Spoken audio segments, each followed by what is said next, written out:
मार डालेंगी ये बंद पैकेट की चीजें, 2 पल का मजा और जिंदगी भर की सजा। दोस्तों क्या आपको पता है नूडल और चिप्स जैसी इन सारी पैकेट में बंद चीजों में सुअर की चर्बी को मिलाया जाता है। और क्या आपको पता है फैक्ट्री में काजू कैसे बनता है? अगर आप सोचते हैं कि काजू को डायरेक्ट पेड़ों से तोड़कर मार्केट में भेज दिया जाता है तो आप गलत हो, क्योंकि काजू का कच्चा फल जहरीला होता है। और क्या आपको पता है सप्लीमेंट बनाने के लिए जानवरों की हड्डियों का इस्तेमाल किया जाता है? अगर नहीं पता तो टेंशन नहीं लेने का, क्योंकि आज के वीडियो में हम आपको दिखाएंगे डेली लाइफ में इस्तेमाल होने वाली चीजें फैक्ट्री में आखिर कैसे बनती हैं। तो दोस्तों फैक्ट्री का सफर स्टार्ट करने से पहले वीडियो को एक छोटा सा लाइक करके चैनल को सब्सक्राइब कर लो, क्योंकि ये वीडियो हमने बड़ी मेहनत से बनाई है। तो चलिए शुरू करते हैं। अपनी कुर्सी की पेटी बांध लीजिए, मौसम बिगड़ने वाला है। किशमिश मेकिंग प्रोसेस। दोस्तों किशमिश कितना फायदेमंद होता है ये तो आपको पता ही होगा, लेकिन क्या आपको पता है जो अंगूर हम बाजार से लाते हैं उनसे किशमिश नहीं बनते।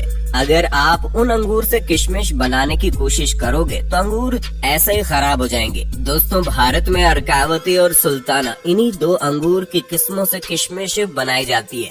तो दोस्तों किशमिश बनाने के लिए सबसे पहले इन अंगूरों की खेती की जाती है, और जब ये सारे अंगूर पक जाते हैं तब बारी आती है इनकी हार्वेस्टिंग की, जिसके लिए वर्कर सभी अंगूरों के गुच्छों को तोड़ तोड़ कर कैरेट में भरते जाते हैं, जिसके बाद इन्हें गाड़ी पर लोड करके प्रोसेसिंग एरिया में लाया जाता है। और फिर इन अंगूरों से भरे कैरेट को बारी बारी से इथाइल ओलिएट और पोटेशियम कार्बोनेट के मिक्सचर में डुबोकर 3 से 5 मिनट तक छोड़ दिया जाता है।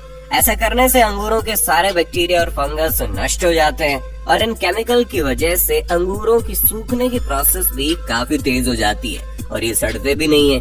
फिर इन अंगूरों को केमिकल में भिगाने के बाद इन्हें सुखाने के लिए एक जालियों का सेट बनाया जाता है, और इन जालियों पर अंगूरों को अच्छी तरह फैला दिया जाता है। अंगूरों पर डायरेक्ट धूप लगने से खराब हो जाते हैं, इसलिए इन जालियों के रूम को छायादार बनाया जाता है। और फिर इन अंगूरों को 10 दिन सुखाने के बाद ये सल्फर प्रोसेस के लिए रेडी हो जाते हैं, जिसके लिए इस जालीदार रूम को पूरी तरह से पैक कर दिया जाता है ताकि सल्फर का धुआं बाहर ना जा सके। उसके बाद रूम में थोड़ी थोड़ी दूरी पर गड्ढा करके उसमें भूसे को डालकर उस पर सल्फर पाउडर डाल दिया जाता है, और फिर सल्फर को जलाने के लिए उस पर जलता हुआ कोयला डाल देते हैं। ऐसा करने से रात भर सल्फर का धुआं अंगूरों पर लगता रहता है, जिसकी वजह से अंगूर तेजी से सिकुड़ने लगते हैं। और इसके बाद अगले दिन इस रूम को खोल दिया जाता है, और फिर अंगूरों को 4 से 5 दिन सूखने के लिए छोड़ दिया जाता है। और जब सभी अंगूर सूख कर पूरी तरह से किशमिश बन जाते हैं तो इन किशमिश को निकाल कर कैरेट में भर लिया जाता है। इसके बाद इनकी सफाई करने के लिए इन्हें प्रोसेसिंग फैक्ट्री में लाया जाता है। फैक्ट्री में लाने के बाद सबसे पहले किशमिश को क्लीनिंग मशीन में डाला जाता है, जहाँ ये किशमिश कन्वेयर बेल्ट की मदद से जब वाइब्रेटिंग मशीन तक पहुँचते हैं तो ये मशीन अपने आप वाइब्रेटिंग सिस्टम की मदद से किशमिश में मौजूद डंडियों और कचरों को अलग कर देती है। और फिर इन अलग हुए किशमिश को वाटर प्रोसेसिंग से गुजारा जाता है ताकि किशमिश पर लगे केमिकल और धूल वगैरह अच्छी तरह से साफ हो जाए। और क्लीनिंग पूरी तरह से कंप्लीट होने के बाद इन गीले गीले किशमिश को ड्रायर मशीन में सुखाया जाता है, और फिर किशमिश सूख जाने के बाद फाइनली इनकी पैकिंग करके इन्हें मार्केट में भेज दिया जाता है। Wine making process.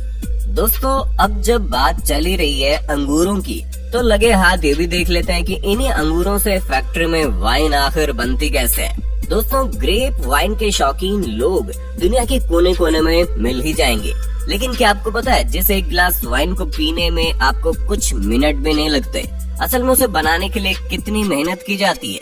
दरअसल नई अंगूर की खेती के लिए अंगूर की सूखी बेलों का इस्तेमाल किया जाता है, जिसके लिए यहाँ बेस्ट क्वालिटी के अंगूर के पौधों को तैयार किया जाता है। सबसे पहले खेतों से सूखी बेलें इकट्ठी कर ली जाती हैं, उसके बाद उन्हें फैक्ट्री में लाया जाता है और एक ऐसी मशीन में डाला जाता है जिसमें बेल की टहनी के ऊपर से बेकार का झाड़ हटाकर उसे साफ सुथरा करके लंबी लंबी टहनियां बना ली जाती है। अब इन्हें इकट्ठा करके कारीगरों के पास भेज दिया जाता है। कारीगर इन टहनियों को एक सी लंबाई में काटकर इनके गट्ठर बना देते हैं। उसके बाद बारी आती है इनकी सफाई करने की, और इन पर से धूल मिट्टी और बैक्टीरिया को साफ करने के लिए इन्हें एक ऐसे लिक्विड में डाला जाता है जो इन्हें साफ करने के साथ साथ जर्म्स फ्री भी बना देता है। अब काम शुरू होता है कलम बनाने का, यानी कि ग्राफ्टिंग का, जिसके लिए जो सबसे अच्छी क्वालिटी की टहनियां होती हैं उन्हें गांठ वाले हिस्से की तरफ से छोटे छोटे टुकड़ों में काट कर उन्हें उसी घोल में डालकर उनकी भी सफाई कर ली जाती है। उसके बाद एक मशीन की मदद से जिन टहनियों के गट्ठर बनाए थे उन्हें छोटे गांठ वाले टुकड़ों के साथ जोड़कर उनकी ग्राफ्टिंग की जाती है, जिसके लिए खास मशीन का इस्तेमाल किया जाता है। इस मशीन के ऊपर छोटे टुकड़े को फंसाया जाता है और नीचे लंबे टुकड़ों को रखा जाता है, जिसके बाद ये मशीन उस छोटे टुकड़े को लंबे टुकड़ों में फिक्स कर देती है और अब कलम बनकर तैयार हो चुकी है।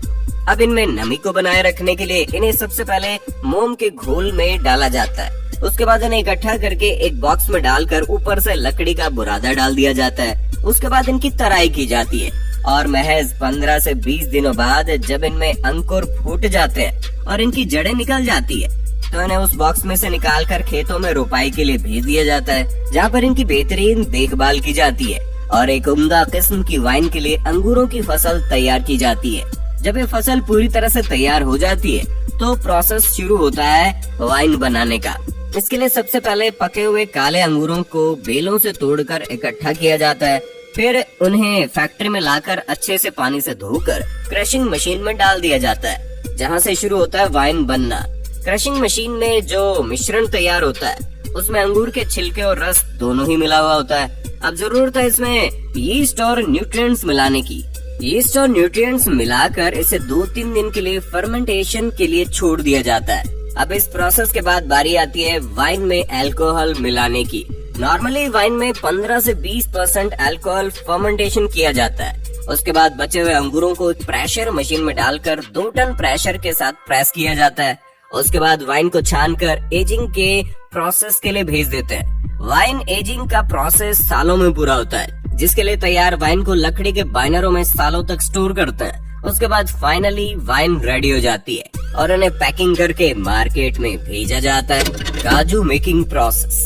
दोस्तों, बच्चे हो या बड़े हो, काजू तो हर किसी को पसंद होता है, लेकिन क्या आपको पता है काजू कैसे बनता है? और अगर आपको ऐसा लगता है कि काजू को पेड़ों से तोड़कर डायरेक्ट मार्केट में भेज दिया जाता है तो आप गलत हो, क्योंकि काजू का कच्चा फल जहरीला होता है, इसलिए इसे प्रोसेस किए बगैर मार्केट में बेचा नहीं जा सकता। दोस्तों, काजू के फलों को कैशू एप्पल कहते हैं, जिसके निचले हिस्से में काजू का बीज होता है और इसी बीज के अंदर काजू होता है और इसके ऊपर वाले हिस्से से शराब बनाई जाती है। तो दोस्तों, इसे प्रोसेस करने के लिए काजू के फलों को पेड़ों से तोड़कर फैक्ट्री में लाया जाता है।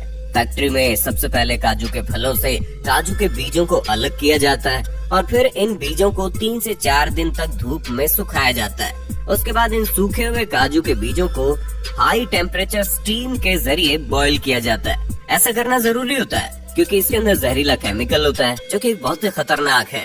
स्किन को खराब कर देता है, पूरी तरह से स्किन को जला देता है। और फिर बॉईल करने के बाद काजू के ऊपरी कवर को निकाला जाता है, जिसके लिए मशीनों की मदद ली जाती है, क्योंकि काजू का ऊपरी कवर बहुत हार्ड होता है। उसके ऊपरी कवर को निकालने के बाद काजू के ऊपर एक पतला छिलका मौजूद होता है, जिसे निकालने से पहले इनकी रोस्टिंग की जाती है, क्योंकि कच्चे काजू को पकाना भी जरूरी होते हैं और ऐसा करने से इनमें मौजूद चिपचिपा लिक्विड भी उड़ जाता है। और फिर रोस्टिंग के बाद काजू का पतला छिलका भी निकाल दिया जाता है और फाइनली काजू की सफाई और छटाई करके इन्हें पैक कर दिया जाता है। साबुन मेकिंग प्रोसेस। दोस्तों, साबुन का इस्तेमाल तो हर कोई करता है, लेकिन किसी को ये नहीं पता होता कि आखिर फैक्ट्री में साबुन बनता कैसे है। देखिए दोस्तों, साबुन बनाने के लिए सबसे पहले एक बड़े से टैंक में कास्टिक सोडा के साथ एनिमल फैट को मिलाया जाता है और फिर इसमें पानी मिलाकर 15 से 20 मिनट तक उबाला जाता है। उसके बाद इस लिक्विड को छोटे छोटे छेदों के जरिए काफी प्रेशर के साथ कन्वेयर बेल्ट पर छोड़ा जाता है। इस प्रेशर की वजह से कन्वेयर बेल्ट पर जाते ही ये लिक्विड सख्त होने लगता है। उसके बाद इस मिक्सचर को 2 रोलर के बीच से गुजारा जाता है, जहाँ से मिक्सचर पतली पतली रिबन के शेप में बाहर निकलता है और अब इन पतले पतले रिबन को ग्राइंडर में डालकर छोटे छोटे टुकड़ों में काट लिया जाता है और फिर उसे दूसरे कंटेनर में डालकर कंपनी वाले अपने प्रोडक्ट के हिसाब से उसमें कलर और खुशबू के लिए फ्रेग्रेंस ऑयल मिलाते हैं। उसके बाद उसे अच्छी तरह मिक्स करके एक बड़े से सांचे में कंप्रेस किया जाता है, जिससे साबुन की लंबी लंबी बट्टी बाहर निकलने लगती है और फिर एक कटर मशीन इन साबुन की लंबी लंबी बट्टियों को छोटे छोटे हिस्सों में काट देती है। उसके बाद कंपनियां अपनी अपनी कंपनी के हिसाब से साबुन पर ब्रांडिंग करके उन्हें पैक कर देते हैं। Polyester cloth making. चलिए जानते हैं खराब प्लास्टिक से फैक्ट्री में कपड़ा आखिर बनता कैसे।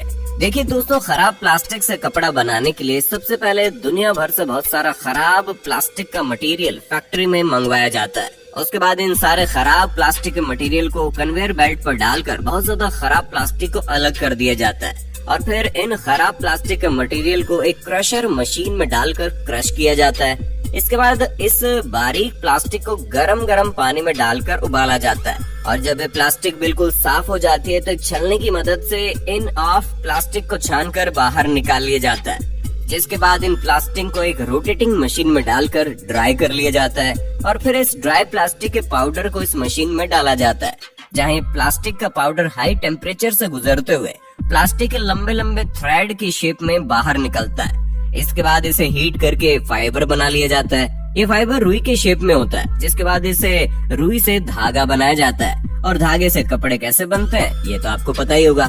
Supplement making process. दोस्तों, आजकल का दौर सप्लीमेंट का दौर है। आजकल की भाग दौड़ भरी जिंदगी में हर कोई सप्लीमेंट का इस्तेमाल करता है और हर एक व्यक्ति जो जिम करता है वो भी सप्लीमेंट का इस्तेमाल जरूर करता है। लेकिन क्या कभी आपने सोचा है ये सप्लीमेंट फैक्ट्री में आखिर बनते कैसे हैं? तो हम आपको बता दें, जितने भी सप्लीमेंट आपको बड़ी तेजी के साथ फुलाकर तगड़ा बनाते हैं ना, उन सभी सप्लीमेंट में ज्यादातर जानवरों की हड्डियों का इस्तेमाल किया जाता है, जिसके लिए जानवरों की हड्डियों को क्रश करके उनका पाउडर बनाया जाता है। लेकिन दोस्तों, हर कोई सप्लीमेंट जानवरों की हड्डियों से नहीं बनता। जैसे कि वे प्रोटीन दूध से बनता है। तो दोस्तों, वे प्रोटीन बनाने के लिए सबसे पहले बेस्ट क्वालिटी का गाय का दूध काफी बड़े पैमाने पर फैक्ट्री में मंगवाया जाता है। उसके बाद इस दूध में एंजाइम्स मिलाकर प्रोसेस किया जाता है, जिससे दही और लिक्विड वे अलग अलग हो जाते हैं और फिर इस लिक्विड को 145 डिग्री पर गर्म करके तुरंत 4 से 5 डिग्री पर ठंडा कर लिया जाता है। इस प्रोसेस को पास्चराइजेशन कहते हैं। ऐसा करने से इसमें मौजूद सभी बैक्टीरिया नष्ट हो जाते हैं। उसके बाद माइक्रो फिल्ट्रेशन और आयन एक्सचेंज की मदद से वे में मौजूद फैट और लैक्टोज को बाहर निकाल दिया जाता है। इसके बाद जो बचता है वो क्लियर वे प्रोटीन होता है, लेकिन अभी तक ये लिक्विड फॉर्म में, इसलिए इसे एक ड्रायर में डाल दिया जाता है। ड्रायर में लगी हॉट एंड कोल्ड एयर इसका पानी सुखाकर इसे पाउडर बना देती है, जिसके बाद हमें मिलता है 90% वे आइसोलेट पाउडर।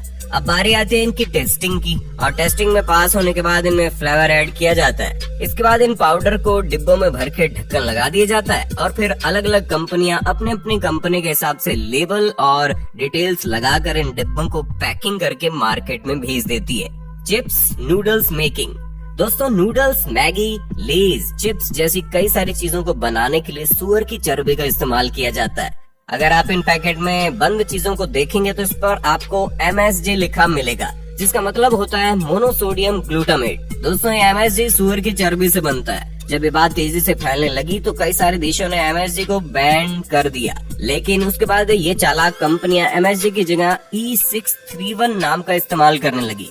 आज कई सारी कंपनी E631 के नाम पर हमें सुअर की चर्बी खिला रही है। तो दोस्तों, किसी भी चीज को खाने से पहले आपको पैकेट अच्छी तरह से चेक कर लेना चाहिए। और अगर आज के वीडियो में दी गई ये सारी जानकारी आपको अच्छी लगी हो तो वीडियो को लाइक करके चैनल को सब्सक्राइब कर लीजिए और इस वीडियो को अपनी फैमिली में, अपने दोस्तों में ज्यादा से ज्यादा शेयर करें ताकि ये जानकारी हर किसी को मिल जाए।